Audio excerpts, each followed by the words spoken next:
Selamat dapat jumpa dalam acara Gema Kasih Indonesia bersama saya Pendeta Arlianus Larosa. Ini adalah sebuah acara untuk membicarakan masalah-masalah aktual atau pokok-pokok penting dari iman Kristen atau perkembangan-perkembangan dalam pemikiran teologi baik di Indonesia maupun di dunia. Dan dalam episode kali ini kita akan berbincang tentang peta buta jalan gereja Indonesia. Apakah yang dimaksud dengan ini? Ya.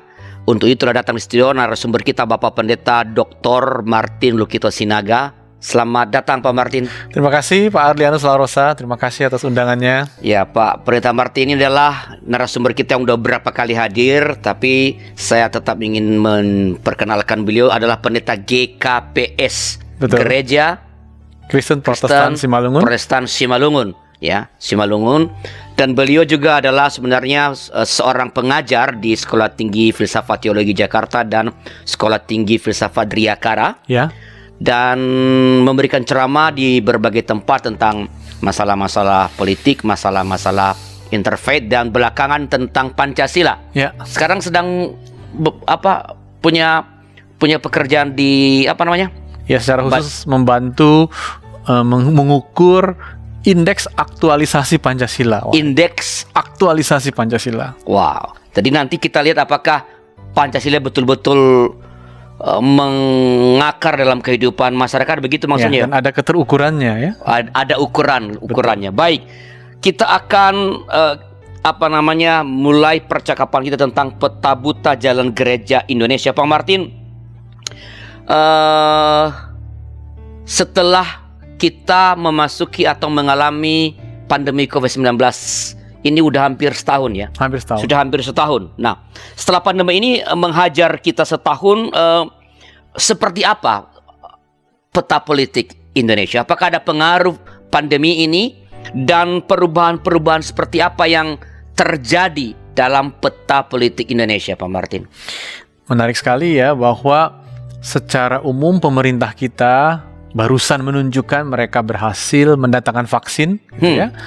Dan pemerintah kita sebagai katakanlah kekuatan sosial politik yang legitim telah berhasil juga menggelontorkan apa yang disebut subsidi dengan bansos, tapi juga dengan banyak subsidi terhadap pengusaha-pengusaha, terhadap UMKM, pengusaha kecil UMKM ya. Oke. Dengan kata lain, pemerintah kita berhasil menstabilkan politik. Ya, hanya ada sedikit goncangan, hanya ada sedikit demo, tapi langsung bisa diselesaikan dengan baik. Jadi apa yang disebut pasca pandemi ini perlu kita sambut. Jadi ada perkembangan yang baik maksudnya. Ya, perkembangan yang baik.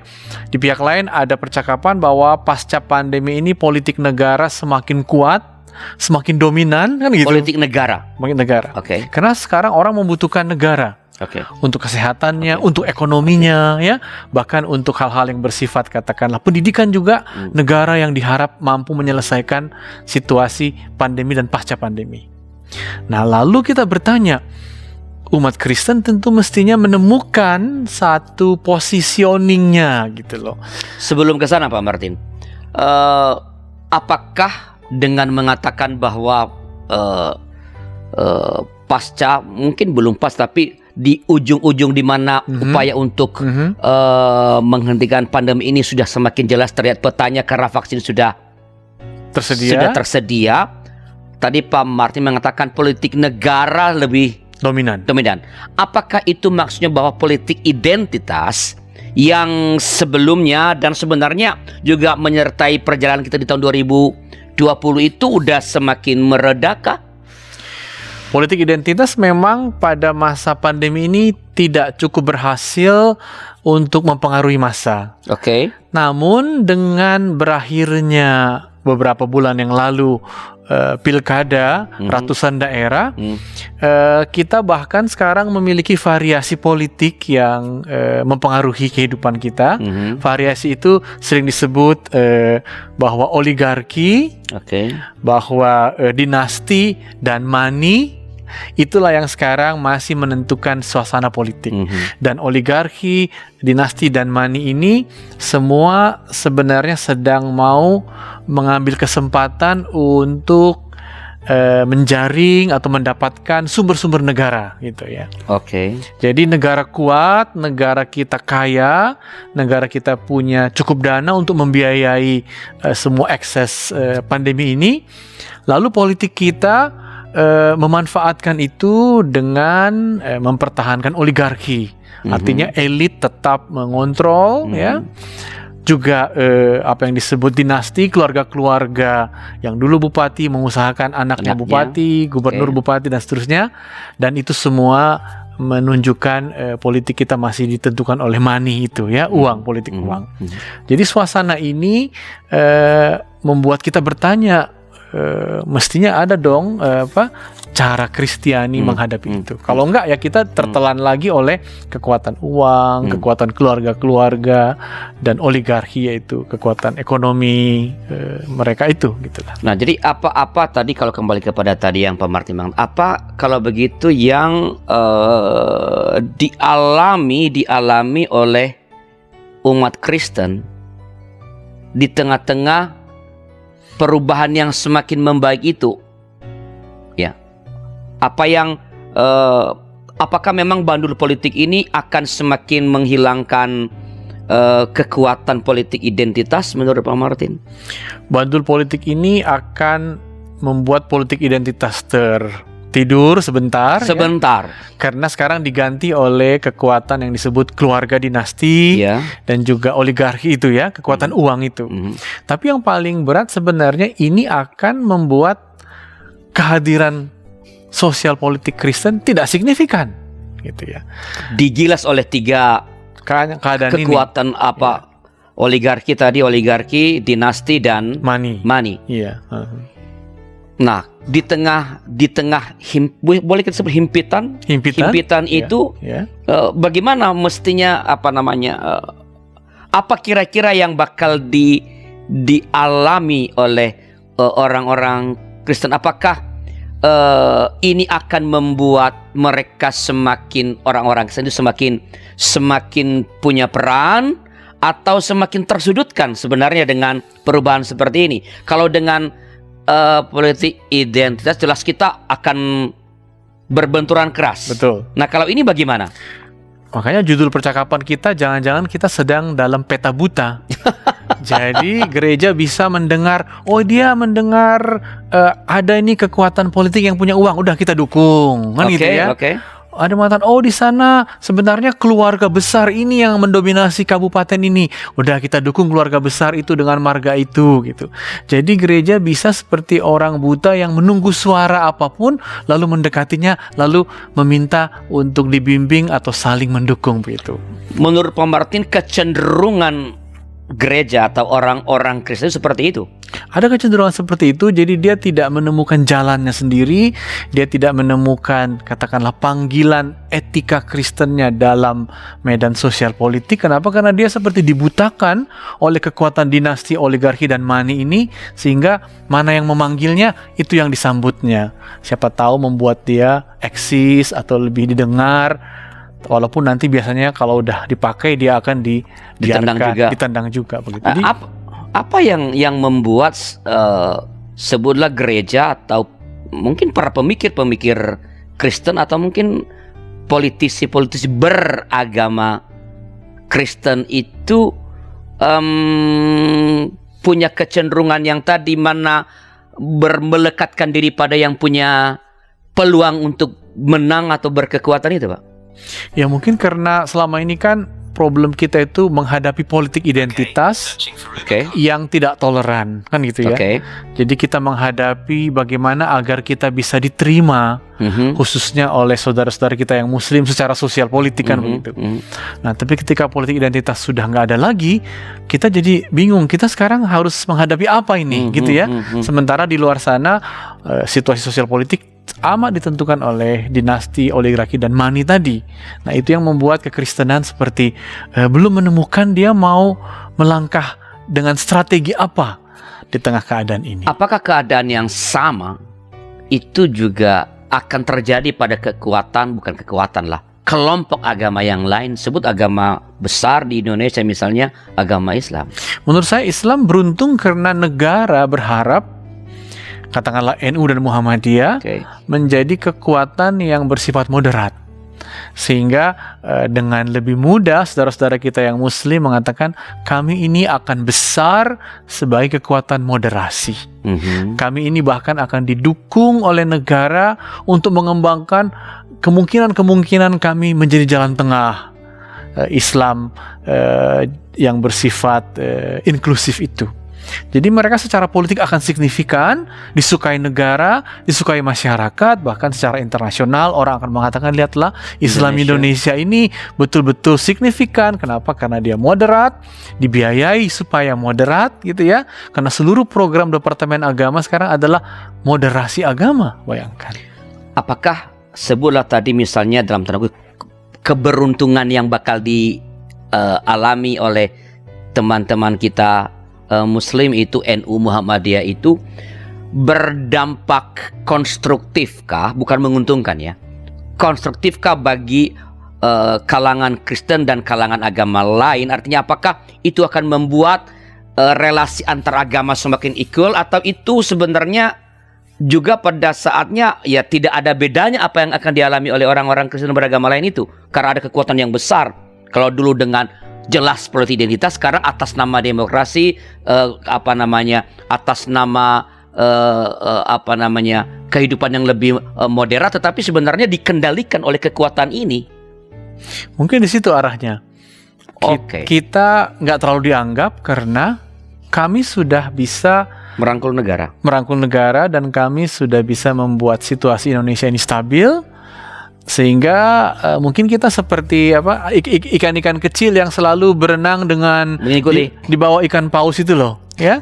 Di bawah ikan hiu kan ada ikan kecil, mengambil remah-remah makanannya. Iya, mengambil remah-remah makanannya. Nah, itu pertanyaannya, jangan-jangan memang kita ini dibutakan juga oleh keadaan itu, padahal sebenarnya umat Kristen itu signifikan. Gitu loh. Sebenarnya bisa signifikan, bahkan secara jumlah pun signifikan sebenarnya gitu. Nah, nanti kita ingin melihat jumlah, tapi gini, sebenarnya kan selama ini kita merasa kalau saya boleh sebut kita orang-orang Kristen itu merasa sangat tenang, sangat aman ketika sahabat-sahabat kita NU secara khusus itu yang punya peran semakin besar.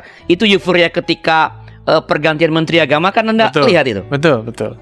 Apakah itu harapan kosong begitu? Itu harapan yang positif, tapi satu sisi yaitu apa? Oh, rupanya negara akan mendukung Islam yang moderat, kan begitu? Iya. Tapi setelah itu kita ngapain ini? Jangan-jangan kita akhirnya seperti ikan kecil tadi saja, ikut kemana ikan besar itu pergi dan kita tidak berperan apa-apa. Padahal tugas panggilan kita kan ada sebenarnya. Jangan hanya mendengar suara seperti orang buta, ikutlah suara yang besar itu. Begitu kira-kira. Nah, tadi kalau Pak Martin mengatakan kan sebenarnya kehadiran Kristen itu sangat signifikan. Ya, bahkan dari segi jumlah pun.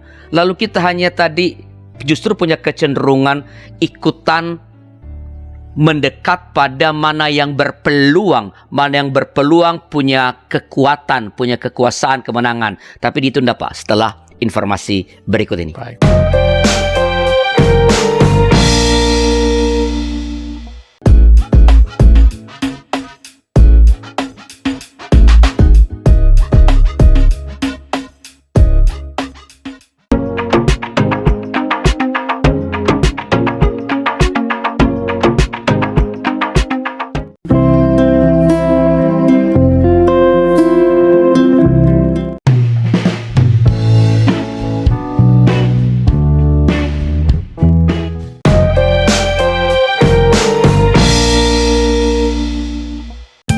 Sahabat, mari dukung pelayanan dan pekabaran Injil melalui YKB dengan membagikan link acara ini kepada sebanyak mungkin orang. Dukungan juga dapat saudara lakukan dengan mentransfer dukungan finansial ke rekening BCA ke nomor 450-305-2990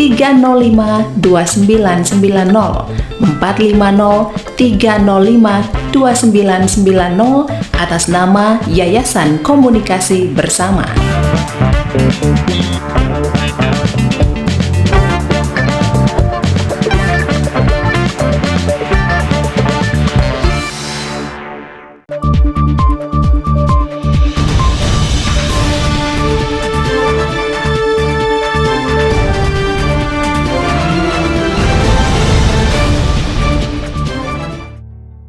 Terima kasih masih bersama kami dalam acara Gema Kasih Indonesia. Kita sedang berbincang tentang peta buta jalan gereja di Indonesia tanda tanya bersama dengan narasumber kita Bapak Pendeta Dr. Martin Lukita Sinaga. Dan para sahabat yang ingin berinteraksi dengan kami, silakan tuliskan komentar pertanyaan Anda di chat room yang tersedia dan Pak Pendeta Martin dengan senang hati akan merespons. Pak Martin, Ya. tadi di akhir segmen yang pertama kan saya mengatakan gini, Pak. Kalau kehadiran Kristen sebenarnya itu signifikan, bahkan termasuk dalam jumlah. Betul. Lalu mengapa kita punya kecenderungan atau mengapa kita atau orang Kristen itu ya punya kecenderungan untuk malah hanya mendengarkan suara-suara yang mengalami penguatan atau mendekatkan diri pada kekuatan-kekuatan yang punya peluang untuk mengendalikan itu, Pak? Memang kita lama sekali dulu merasa bahwa sebagai minoritas gitu ya, kita akan digerus terutama oleh kekuatan Islam politik. Oke. Dan itu membuat kita cenderung untuk mencari mana yang paling bisa menstabilkan. Dulu Orde Baru misalnya menstabilkan ya, Soekarnois menstabilkan, dan sekarang tampaknya kan Islam sudah semakin stabil dengan moderasi, yaitu NU itu. Nah, itu yang membuat kita merasa udahlah kalau begini kita ikut saja. Sudah cukup oke. Sudah cukup oke, sehingga kita tidak menemukan signifikansi kita yang lebih memberi arah kepada kehidupan bersama. Kita seperti tadi ikan kecil yang mengikuti ikan besar yang mengamankan lautan dengan baik, kira-kira begitu. Nah kalau begitu Pak, kan kita tidak mestinya kan tidak ideal kan berposisi seperti itu sebenarnya. Tidak ideal. Iya. Nah, pertanyaan saya ialah apakah relasi kita yang relatif cukup baik dengan Islam moderat seperti NU ya, itu kan sangat dekat ya Islam kekristenan, walaupun tidak semua juga. Betul. Dengan NU, sebutlah Kristen moderat dengan Islam moderat kan cukup dekat. Cukup dekat. Apakah teman-teman kita dari kalangan Islam moderat ini menurut Pak Martin tidak berpikirkah untuk berbagi, entah namanya berbagi kekuasaan, berbagi peran kepada kekristenan atau umat-umat yang lain yang dalam segi jumlah misalnya kalah besar dengan jumlah teman-teman yang beragama Islam? Mungkin sekarang mereka sedang menyelesaikan tugas rumah PR-nya. Oke. Jadi ada yang bilang Banser lah yang selama ini harus bertempur menghadapi Hizbut Tahrir Indonesia. Jadi mereka sedang di dalam Muslim sendiri sedang melakukan konsolidasi ya, agar secara lebih merata semangat moderasi itu menjadi milik khas Islam Indonesia. Jadi menurut saya konsentrasi dan tenaga mereka akan ke situ. Tentu akibatnya mereka akan makin dekat dengan negara. Tentu akibatnya sumber-sumber negara akan juga membiayai program-program mereka, bahkan juga dalam level pendidikan nanti, dalam level pekerjaan sosial, mereka akan semakin menikmati. Nah, apakah mereka akan berbagi kepada kekristenan? Tentu dalam politik kan nggak ada yang disebut murah hati begitu saja ya, kecuali kita menemukan satu reposisi diri yang tepat agar mereka mengatakan, oh kalau begitu kami membutuhkan orang Kristen ini untuk program kami, untuk program kita sebagai bangsa. Itu pertanyaannya di sini. Nah kalau gitu bagaimana sebenarnya seperti apakah kemungkinan model reposisi dari kehadiran umat Kristiani dalam konteks demokrasi agar kita nggak benar-benar buta tadi seperti kata Pak Martin. Jadi memang di pihak lain ya Pak Arlianus, ada tendensi agama yang sekarang masuk begitu kuat ke ruang publik ya. Kita lihat saja ketika vaksin diberikan, tokoh-tokoh agama yang disuntik lebih dulu kira-kira gitu ya. Ini teman saya nih. Orang GKI. Orang GKI mendapat kesempatan di sebuah daerah di Batam, mendapat kesempatan termasuk orang yang disuntik kelompok pertama disuntik. Jadi seolah-olah negara sudah baik-baikan dengan agama asal agama itu moderat adanya kan begitu ya. Nah, itu membuat kita kadang-kadang lupa bahwa ada arus-arus dalam masyarakat yang kadang-kadang mesti juga diperhatikan dengan lebih serius. Katakanlah kelompok kelas bawah menengah gitu ya. Dalam konteks pandemi atau pasca pandemi ini, mereka itu seolah-olah memang karena di rumah sehingga mereka cenderung lebih dekat dengan Tuhan, katanya begitu. Makanya agama lebih disukai. Tapi sebenarnya ada tekanan ekonomi yang mau tak mau mereka perlu menemukan jalan keluarnya pasca pandemi ini. Nah, menurut saya gerakan-gerakan yang lebih bersifat keadilan sosial, ya, lebih bersifat apa yang disebut suara-suara kritis terhadap semua gerakan-gerakan yang merusak lingkungan gitu ya, itu yang kurang kita perhatikan gitu loh. Padahal sebenarnya pandemi ini kan satu tanda bahwa lingkungan kita sudah terlalu dirusak sehingga lingkungan kita membalas, katakanlah ya, dengan pandemi. Justru perhatian negara jangan hanya kepada agama yang sudah tenang gitu ya, tapi pada kekuatan-kekuatan untuk lebih berkeadilan, terutama keadilan yang disebut environmental justice, keadilan lingkungan, dan juga keadilan bagi kelompok-kelompok yang selama ini mungkin nggak terlalu peduli dengan pandemi karena mereka harus bekerja, harus keluar rumah. Economic justice dan environment atau yang sering disebut sekarang climate justice. Ya. Nah, di tengah-tengah situasi seperti itu, bagaimana sebutlah kalau memberikan gagasan gitu, bagaimanakah ide seperti apakah model-model bagi upaya reposisi tadi itu, Pak? Bagaimana posisi seperti apakah yang mesti diambil oleh orang-orang Kristen supaya kita jangan bersaing dengan, bukan persaingan agama, tapi bagaimana kita hadir di tengah-tengah situasi adanya ketidakadilan ekonomi, adanya kekurang atau mungkin ketidaksadaran terhadap keselamatan lingkungan hidup. Nah, di situ memang pertanyaannya kembali lagi kepada politik dan demokrasi itu. Ya. Karena sekarang semua pemikir mengatakan jalan satu-satunya untuk memperbaiki kehidupan bersama, sosial politik, bahkan ekonomi, dengan jalan demokrasi. Ya. Tidak ada jalan lain kecuali demokrasi. Jadi demokrasi ini betul-betul kita harus maksimalkan fungsi-fungsinya untuk perbaikan hidup. Nah, tadi kita mengatakan sayangnya demokrasi kita hanya bisa menjamin apa yang disebut akuntabilitas, artinya yang terpilih karena suara terbanyak. Tapi demokrasi kita belum bisa menjamin bahwa dia bisa mengurangi korupsi, kan begitu? Sehingga apa yang disebut oligarki tadi ya, money dan dinasti itu masih menghantui demokrasi kita. Jadi memang untuk ekonomi, orang Kristen sebaiknya memasuki jalur demokrasi ekonomi ya. Sejak Hatta ini sudah menjadi percakapan demokrasisasi ekonomi ya, yaitu agar distribusi ekonomi berdasarkan distribusi kekuasaan dapat dilakukan. Jadi tugas kita memang sekarang seolah-olah mulai pada tahun 98 dulu, yaitu agar kekuatan-kekuatan masyarakat semakin terwakil. Sekarang kan seolah-olah asal sudah agama, udah diwakili agama semuanya, ya. Padahal keterwakilan sekarang mesti sesuai juga dengan kebutuhan-kebutuhan real di masyarakat. Siapa yang mewakili penjaga hutan? Siapa yang mewakili masyarakat adat misalnya?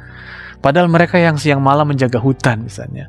Siapa yang mewakili kelompok buruh sekarang? Seolah kita nggak tahu lagi siapa yang akan membela buruh gitu ya. Semua seolah-olah kalau udah beragama, seolah-olah wakilnya ada di situ. Padahal keterwakilan yang lebih representatif gitu ya, itu membutuhkan proses pembelajaran politik, proses pembangunan institusi-institusi agar mereka lebih diaktifasi lagi keterwakilan itu. Apa maksud Martin, berarti gereja atau orang-orang Kristen perlu melibatkan diri, menghidupkan atau memperkokoh, atau kalau perlu menghadirkan diri dalam bentuk gerakan-gerakan seperti lembaga-lembaga swadaya masyarakat yang melakukan advokasi begitu. Nah, sekarang kita bergeser. Ingat bahwa dulu gereja Indonesia itu pakai nama suku kan? Gereja Nias, Gereja Batak. Berarti sebenarnya gereja-gereja kita itu dulu secara signifikan tinggal di wilayah-wilayah pedalaman katakanlah ya, wilayah-wilayah yang masih Yang homogen ya. dan berhutan gitu ya. Hmm.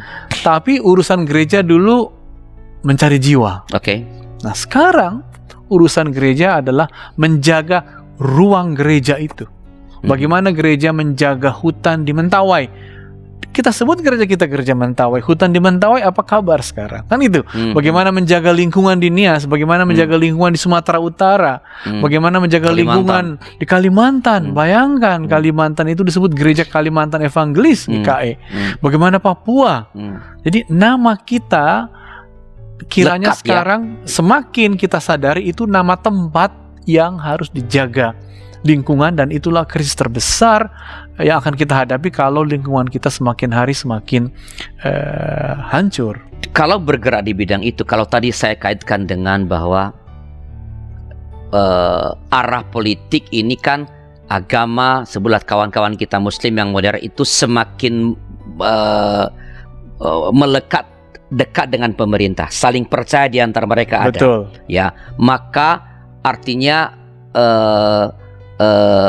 pembagian kekuasaan, wewenang, mungkin juga anggaran, dana itu kan akan ke sana. Mendukung lah. Ya, kita tahu bahwa untuk upaya-upaya advokasi, perlindungan dan menggerakkan orang untuk tadi misalnya menjaga lingkungan di mana kita hidup itu kan membutuhkan bukan saja akses kepada kekuasaan, tetapi juga akses kepada sumber ekonomi itu sendiri sebenarnya, yang juga ada di negara sebenarnya sekarang ini. Ya, bagaimana mungkin bisa terjadi kalau dalam arah peta politik kita itu justru kita semakin tidak dianggap karena kemelekatan antara tadi kekuatan Islam moderat dengan negara.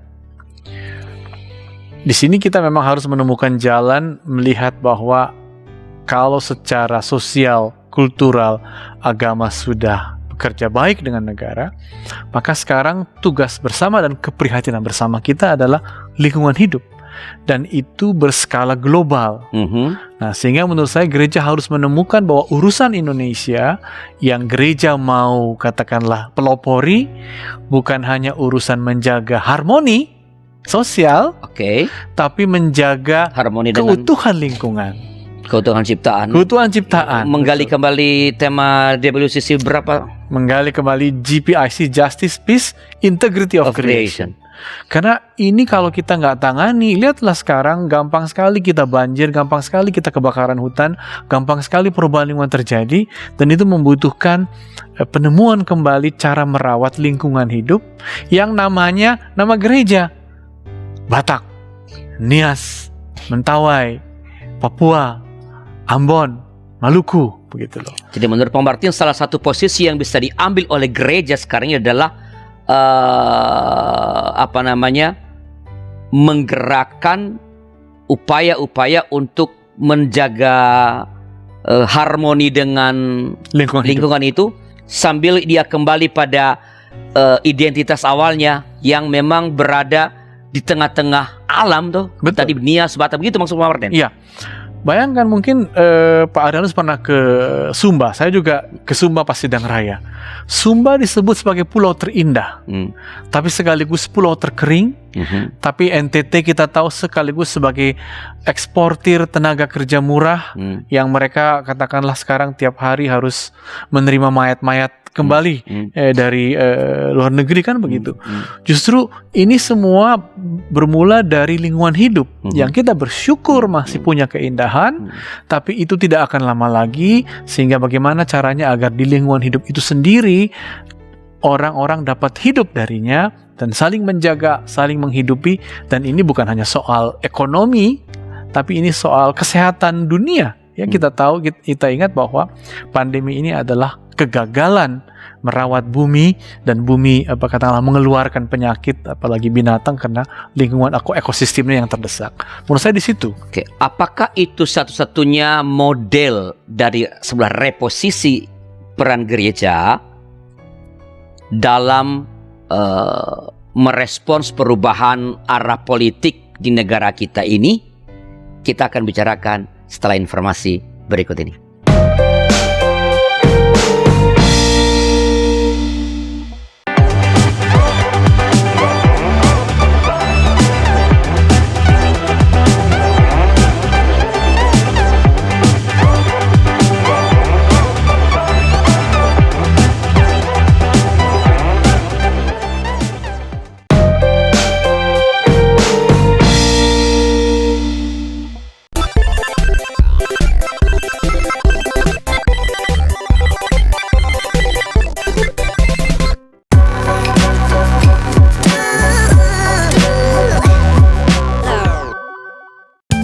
Sahabat, mari dukung pelayanan dan pekabaran Injil melalui YKB dengan membagikan link acara ini kepada sebanyak mungkin orang.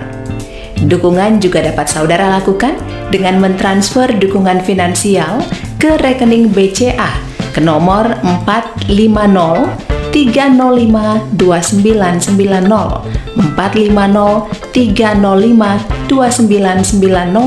atas nama Yayasan Komunikasi Bersama.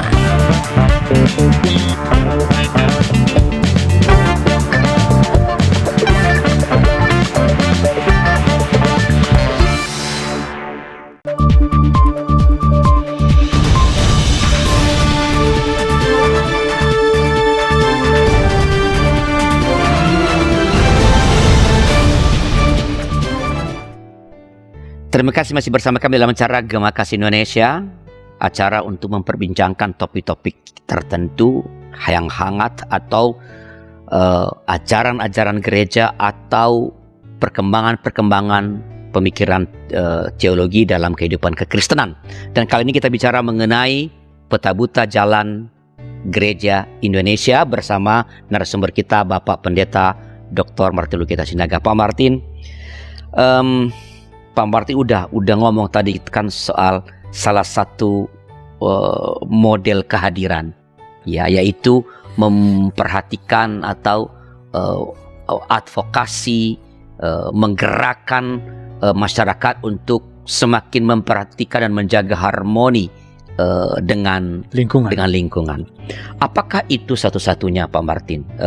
Kalau kita sebutlah, kalau pakai bahasa kan reposisi gereja mempertimbangkan semakin dekatnya negara dengan agama secara bukan selama kan ada yang bergong, tapi semakin dekat melalui hadirnya rekan-rekan kita Islam moderat ini.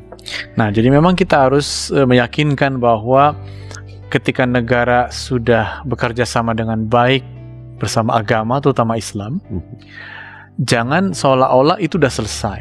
Oke. Masyarakat kita tidak boleh juga kalau agamanya sudah tenang, seolah-olah masalah sudah selesai. Sebab dibutuhkan satu pendalaman lagi bahwa ketenangan agama dan ketenangan masyarakat juga ditentukan oleh proses-proses ekonominya. Gitu ya. Jadi menurut saya gereja bisa juga di situ ikut dalam pemberdayaan ekonomi masyarakat, ya. Karena memang kalau sekarang ekonomi itu terlalu bersifat oligarkis, artinya apa? Dia udah pengusaha, tapi juga dia bupati atau gubernur, dan dia juga yang akan mengelola hutan di masyarakat itu mengerikan sekali kalau terjadi oligarki yang total. Maka gereja mesti juga menempuh kreasi barunya, yaitu apa? Yaitu meningkatkan keswasembadaan, meningkatkan keswadayaan masyarakat dalam mengembangkan ekonominya. Nah, kita ingat gereja sudah cukup lama sebenarnya melahirkan kelas profesional gitu ya. Gereja sudah cukup lama sebenarnya berhasil membangun kampus-kampus yang melahirkan katakanlah para pengusaha tapi juga para teknokrat. Nah, sekarang gereja harus lebih ke bawah lagi untuk mengembangkan ekonomi di desa-desa gitu loh. Dan seperti saya katakan tadi, desa kita itu kan kita sebut gereja Kristen Sumba, kan gitu ya, gereja Toraja. Nah, bagaimana ekonomi di desa-desa Toraja itu? Disitulah gereja juga harus ikut masuk ke dalam. Kalau enggak nanti gapnya terlalu besar, lalu seolah-olah negara mengatakan yang penting tokoh agamanya sudah aman, maka di bawah sudah aman. Tapi itu keamanan yang perlu lebih dijamin lagi oleh swadaya di desa-desa kita. Jadi artinya gereja-gereja kita, gereja-gereja perlu mengarahkan energinya untuk pemberdayaan ekonomi kerakyatan gitu, ekonomi kreatif dan pertanian begitu di daerah-daerah di Batak, di Sumba, di Nias begitu maksudnya kan? Iya, agar mereka sendiri punya kemampuan untuk secara berkesinambungan berkembang gitu. Jangan seluruh desa kita tergantung terus dari kota, tergantung terus pada katakanlah suplai negara, tapi desa-desa itu tidak menghasilkan produk-produk yang membuat dia semakin mandiri, semakin signifikan. Jadi mungkin gereja perlu menghidupkan kembali kali ya dulu apa yang namanya itu Motivator masuk motivator desa. Betul. Departemen PGI dulu itu desa, ya. PGI, Ya, saya ingat Cikembar kalau ngomong kayak gitu betul, tuh. betul. Ya. Justru Hilang sekarang itu kan. Ya, karena kita kira isunya sekarang adalah isu yang lebih bersifat di kota, pendidikan tinggi, pendidikan yang menghasilkan katakanlah sarjana-sarjana hebat, tapi jangan lupa bahwa di bawah kita ini kalau dibiarkan terus bisa jadi keropos nanti. Tapi kan sebenarnya mestinya kan kesadaran semacam ini sebenarnya sudah ada dalam kepala atau hati para pemimpin gereja menurut saya. Pendidikan teologi kita kan sebenarnya menolong kita untuk menyadari bahwa kita perlu melakukan hal seperti itu. Kalau sampai sekarang gereja-gereja kelihatannya terutama di daerah-daerah tadi kan Batak, Nia, Sumba, bahkan mereka punya tanah banyak sebenarnya kadang-kadang tidak melakukan itu atau belum melakukan itu karena tidak mau atau kekurang mampuan dalam melakukan gerakan-gerakan seperti itu, Pak Martin. Itu memang sulit sekali ya. Di pihak lain gereja-gereja di desa seperti gereja saya kan gereja Kabupaten Simalungun, selain gereja itu tergantung sekali kepada kabupaten itu sendiri, pemerintah di kabupaten itu juga dalam pembangunannya hampir selalu melibatkan orang-orang yang dari kota gitu. Jadi itu membuktikan bahwa daya hidup desa itu sendiri tidak membaik selama ini, tapi itu nggak bisa terus-menerus seperti itu. Ya. Jadi dibutuhkan juga gerak dari bawah lagi agar dia sendiri cukup mandiri untuk mengembangkan dirinya. Apakah menurut Pak Martin, oke, itu pentingnya. Tadi kan soal lingkungan hidup. Sekarang pemberdayaan ekonomi terutama di daerah-daerah ya. Ekonomi kerakyatan, ekonomi kreatif bagi masyarakat, pertanian dan sebagainya itu. Itu kan gerakan dari bawah. Betul. Oke. Tapi apakah sebenarnya dalam rangka tetap bisa memainkan peran yang dalam kutip signifikan dan tetap harus menempatkan diri equal dengan siapapun di negeri kita ini, apakah upaya untuk dalam tanda kutip mengkader para politisi itu tidak penting? Ya itu tentu pekerjaan yang perlu lagi gitu ya. Jadi politisi-politisi Kristen kita mesti juga menemukan added value-nya, nilai lebihnya kan begitu ya. Nah ini kalau tidak ditempuh memang mengakibatkan katakanlah bahwa kekristenan tidak didengar. Nah di situ memang apa yang saya sering sebut sebagai kesarjanaan yang mumpuni ya, tingkat-tingkat intelektualitas Kristen yang lebih meyakinkan dibutuhkan di situ. Jadi jangan kita lupa pada apa yang disebut dulu piki ya. Jadi urusan piki bukan karena ada ijmi makanya mereka saling merebut tempat, tapi ya intelektualitas dan kesarjanan itu juga perlu tetap dipertahankan agar dengan demikian katakanlah komunikasi publik, kebijakan-kebijakan yang lebih bersifat nasional bisa dipengaruhinya. Jadi ini juga ruang yang kita harus isi selain ruang lingkungan hidup dan ruang pemberdayaan pedesaan tadi, betul sekali. Dan saya tidak kurang tahu apakah ini tepat. Dulu kan bisa melahirkan tokoh-tokoh seperti Pak Sabam, ya, politisi seperti Pak. Dan itu kan lahir dari sebenarnya juga itu entah sengaja atau tidak lahir dari paling tidak hidup yang berinteraksi dan kehidupan bergereja sebenarnya. Oke. Nah sekarang lembaga-lembaga ekumenis yang kita punya PGI misalnya atau seperti tadi PIKI yang secara khusus himpunan para intelektual Kristen ya. Saya pernah jadi pengurus di Jawa Barat dulu tapi nggak ada kerjaannya sebenarnya. Ya. Sayang sekali. Itu apa jangan-jangan udah melupakan itu para pengkaderan semacam ini? Ya makanya saya bingung kemana energi mereka ya, tokoh-tokoh muda dan tokoh-tokoh matang Kristen itu, mereka curahkan energinya anak-anak kemana? muda misalnya GMKI setelah mereka keluar dari kampus itu follow up. Kalau kita mau sekali lagi tadi kan oke, gerakan ekonomi kreatif, pemberdayaan diri dari bawah, di level pengambil keputusan itu kan politik. Kalau kita memerlukan para politisi yang tangguh, bukan demi kepentingan gereja loh ya, tapi demi kepentingan bangsa. Ya. Apa yang perlu dilakukan gereja, Pak Martin? Memang banyak generasi muda kita menurut saya tamat GMKI dia cepat sekali diserap oleh seluruh gerakan politik daerah itu. Melalui partai-partai ya, melalui ormas-ormas itu mereka terserap di situ. Namun ketika mereka diserap, mereka ikut dalam arus permainan Golkar begini mainnya, PDI begini mainnya, underbownya PDI begitu mainnya, begitu ya. Sehingga suatu suara yang lebih etis Kristiani itu dilupakan atau tidak ada yang mengelolanya. Dilupakan atau memang karena gereja memang tidak membekali mereka dengan itu? Ya, gereja karena kesibukan pada dirinya cenderung tidak memberi energi untuk sesuatu yang bersifat nasional atau untuk bersifat politis. Gereja akhirnya memberi waktu hanya untuk yang gerejawi saja.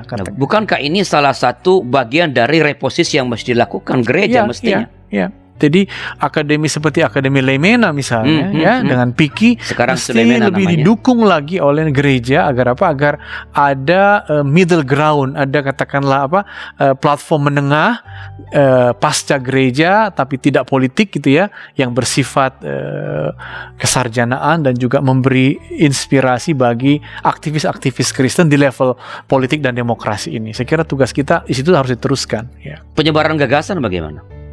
Nah, penyebaran gagasan justru sekaranglah kesempatannya. Apa yang disebut komunikasi Kristen ya, seperti yang oleh kita ini Yayasan Komunikasi Bersama ini penting sekali. Tapi gagasan itu sekarang harus lebih berkesinambungan, kontennya harus lebih kuat. Kenapa? Karena kompetitornya banyak sekali kan begitu. Orang lebih suka dengan gagasan-gagasan yang sering disebut pasca kebenaran atau gosip atau berita-berita yang lebih hangat ya, maksudnya panas ya. Padahal dibutuhkan sesuatu yang lebih strategis dan itu lembaga-lembaga komunikasi Kristen harus diperkuat gitu. Ya, maksudnya gereja-gereja memberi perhatian juga ya, seperti kita di YKB ini mendapat dukungan dari gereja Kristen Indonesia, tapi mestinya lembaga-lembaga seperti ini mestinya harus dibuat lebih banyak dan mendapat support dari gereja-gereja kalau kita ingin tetap berperan secara equal dengan sesama kita warga bangsa di negeri ini. Coba kita bayangkan ya, di Jakarta ini dari semua orang Kristen 25 juta, 11% di Jakarta orang Kristen. Di Sumatera Utara 25%, seperempat orang Kristen Indonesia ada di Sumatera Utara. Tapi kalau kita lihat Sumatera Utara, di mana ada media komunikasi Kristianinya yang bersifat katakanlah nasional, yang mampu menggerakkan, kan kita mencarinya ya. Kenapa? Karena gereja di Sumatera Utara terlalu fokus kepada internalnya. Kami ya, orang Simalungun, kami Karo. Jadi perlu agak keluar ya. Agak keluar dan menemukan middle ground-nya ya, menemukan level menengahnya gitulah. Satu lagi Pak Martin, yang terakhir nih pertanyaan saya. Kita bersyukur dan happy lah bahwa sekarang kan teman-teman kita Islam modern itu begitu akrab dengan pemerintah. Oke, berarti dalam tanda paling sementara ini kita melihat politik identitas itu sedikit akan diredam. Berarti, tetapi apakah Pancasila kita ini, ideologi Pancasila itu kan berarti mesti harus tetap terus dirawat. Nah, apakah gereja perlu memainkan peran posisi tertentu dalam rangka supaya jangan mundur lagi nih, udah akrab lalu Pancasila mendapat kembali penguatannya, apa yang perlu dikerjakan gereja supaya itu bisa terus bersama-sama dengan teman-teman yang lain itu untuk menjaga dan memperkokoh nilai-nilai Pancasila itu. Nah, itu pas sekali. Saya kira di situ titik tolak dan bisa menjadi kesimpulan kita ya. Pancasila itu lama sekali menjadi konsensus. Pancasila itu berketuhanan. Dalam arti apa? Dalam arti negara dan agama kiranya berada dalam hubungan yang harmonis. Itu tujuan Pancasila. Dan kalau sekarang Islam dan negara sudah harmonis, sebenarnya tujuan Pancasila sebagai konsensus sudah didapat. Tapi Pancasila sebagai ideologi yang silanya mengatakan keadilan sosial, sila kelima, itu yang paling capaiannya belum maksimal. Justru gereja harus mengatakan kita Pancasila, saya Pancasila, berarti konsensus, tapi juga saya Pancasila menggerakkan sila kelima. hari-hari ini, bahwa apa? Bahwa konsensus kita bukan karena tidak akan ada lagi negara agama, bahwa Pancasila tidak akan digoncang ya, tapi konsensus kita juga mengatakan seperti kata Alkitab bahwa jangan ada lagi orang miskin di antara kita, gitu ya. Jangan ada lagi orang yang diabaikan secara ekonomi, dan itu Pancasila juga. Disitulah peran strategi gereja hari-hari ini. Baik, Pak Martin, terima kasih atas percakapan yang sangat menyenangkan ini. Terima dan kasih. Saya kira ini akan menjadi memberi inspirasi kepada para penonton, pemirsa dari YKBGKI TV. Apakah ada semacam catatan penutup di Pak Martin? Ya, jadi percakapan kita hari ini mengenai peta buta yang bisa menjadi peta gereja dalam perjalanannya di negeri ini. Tapi agar peta buta itu menunjukkan titik-titik yang tidak buta lagi, titik-titik terangnya, maka kita harus menempuh sejumlah jalan. Jalan pertama tentu adalah gereja yang mengakar di suku-suku, kiranya juga mengakar di hutan, di lingkungan hidup suku-suku itu. Di hutan di Sumatera, di hutan di Kalimantan, di hutan di Toraja. Dan yang kedua tadi, bahwa gerakan ekonomi ini sudah memang terlalu kuat pada negara, maka ekonomi dari rakyat juga perlu diperkuat. Maka desa-desa yang banyak sekali orang Kristennya, yang signifikan, ya, kiranya juga mengembangkan ekonomi. Dan yang ketiga, kalau sudah ada konsensus Pancasila yang sudah kita punyai, maka sekarang Pancasila untuk sila kelima lah yang menjadi arah bersama gereja kita, yaitu keadilan sosial, di mana tokoh-tokoh Kristiani memperjuangkannya sebaik-baiknya. Baik, Pak Martin, terima kasih atas kesempatan sudah hadir di studio dan memberikan pencerahan. Dan terima kasih sekali lagi kepada seluruh sahabat di YKBGKI TV kebersamaan kita pada kali ini. Bila ada masukan-masukan, silakan dikirim ke kami melalui nomor 0812-8188-9191. Masukan, usul topik yang kita bahas dengan narasumber kita boleh juga dikirimkan kepada kami. Sekali lagi terima kasih dan sampai jumpa pada episode yang akan datang. Tuhan memberkati.